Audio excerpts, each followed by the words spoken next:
everybody out there in RC Drift Land. This is Alexis. This is officially episode 1 of Alexis Attacks, and I'm going to attack the basics of my car. If you didn't watch the intro video, go back and watch the intro video, gosh. But basically, the project of Alexis Attacks is going to be documenting my journey on learning all the ins and outs of my car, especially like the tuning aspects, troubleshooting, so that I can be the best driver that I can be. So I'm gonna attack the basics. Let's get started. I've been kind of studying. Okay, so hopefully I can get all this right.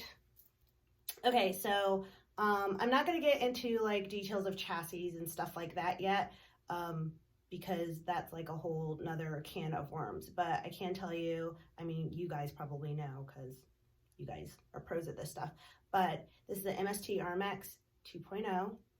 I do know that.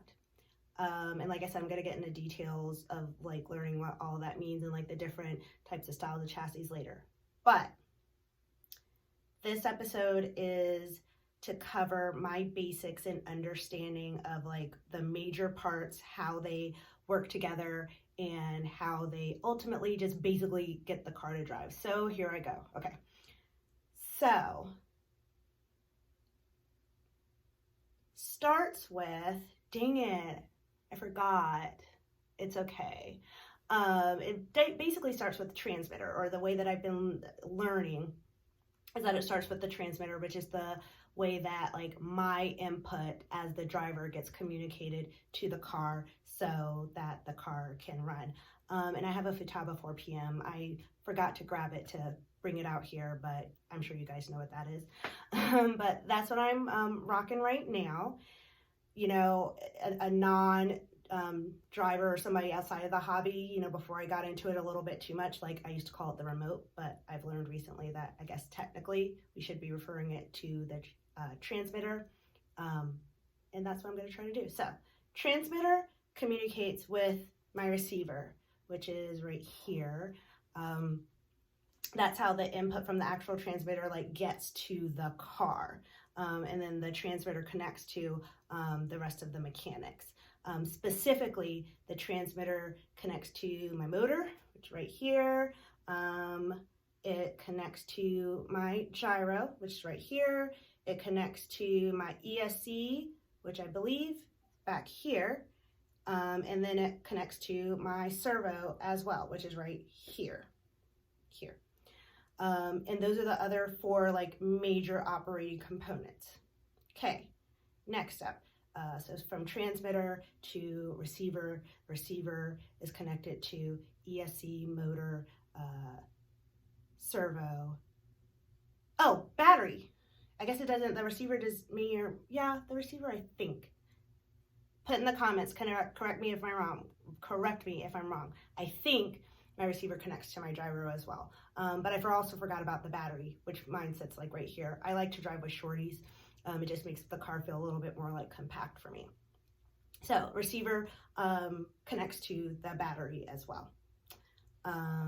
Or at least it communicates with the battery. So the battery delivers the overall power through the entire car. The ESC helps to control speed, and it has like other functions which just manages and distributes like the power further into the motor to overall like help with the operation of the car, I believe.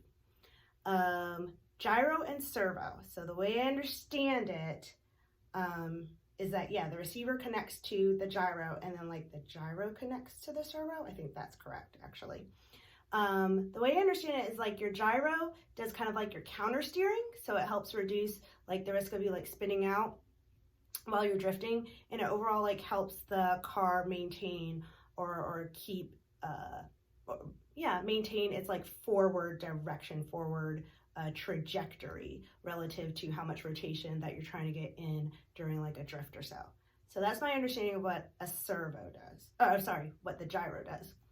The gyro like further communicates, or it's like an assist or like a refinement of the servo, because the servo is the main mechanism that provides like your steering input to ultimately to the wheels. It goes through a couple of other mechanics. I think it goes through like your steering assembly, which your steering assembly breaks down into a couple of other pieces. It connects to your, hold on, don't tell me. I even have notes, but I'm trying not to look at the notes either. Like my servo is going to connect to like that other little gear, not gear, like the other little link, the link. It links to like either like I have wiper arms. Some people have slide racks, but that's kind of like the main like steering apparatus, I guess you would say. So like the link connects to my wiper arm connects to my, oh, I can see right here. My wiper arm connects to this turnbuckle, like these red turnbuckles here. The red turnbuckles connect to like my axle, like the axle and like hub apparatus, and then the axle and the hub connects to my wheels. And that communication line from transmitter to receiver, to gyro, to servo, to link, to wiper arm, to turnbuckle, to axle, to hub, to wheel is basically how like the steering is created. Now if I go like the other way, the receiver can connect or communicates with the motor. The motor communicates with the transmission, because now I'm going to go like to how we get like power to the back wheels. The motor communicates with the transmission. Transmission communicates with my differential. Right now I have a gear diff, and that's one of the things that I'm probably going to attack in another episode. The differences between like a gear diff and a ball diff, because I'm about to switch to a ball diff. But for right now, I have a gear diff, so it connects to the differential. After it connects to the differential, I believe it goes to my rear axle and like the axle hub, and then that's how it gets to or gets operation into the wheels. I believe that's correct. Overall, my ESC helps to like manage the power and the usage of the power with the motor, which ultimately affects how the car drives. Whew. Those are some basics. I'm gonna keep studying and keep learning, but I think that's the basics. In terms of just understanding like how the power gets from my transmitter to what I actually see on the track with the car.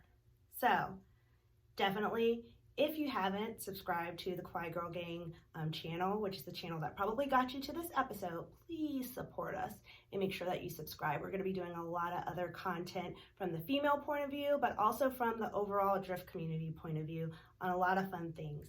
But go ahead, click that subscribe button for me, but also make sure that you're commenting. I would love to hear everybody's support and feedback as I go through this journey to learn things.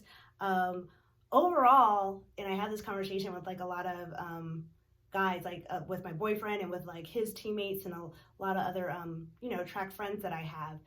I think like sometimes, this is gonna sound a little sexist, but it's true.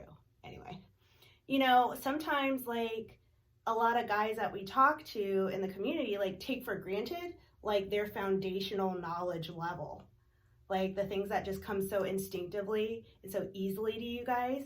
But like for me, I'm learning everything from the ground up, which is kind of why I'm excited about the project, because this is something that I have like no idea about in a very large sense. And I'm really excited to learn these details to be able to work with and manipulate my car so that it can perform its best and that I can be the best driver, or so I can be the best driver that I can be. So I would love all you guys' support, comments, extra questions to get me, get my mind, jogging and get me thinking about things. But yeah, I think I covered the basics. And I look forward to doing my next episode. My next episode is going to go into, I think I'm going to attack the servo next. Either servo next or like servo gyro together, and get some details on that, because I know like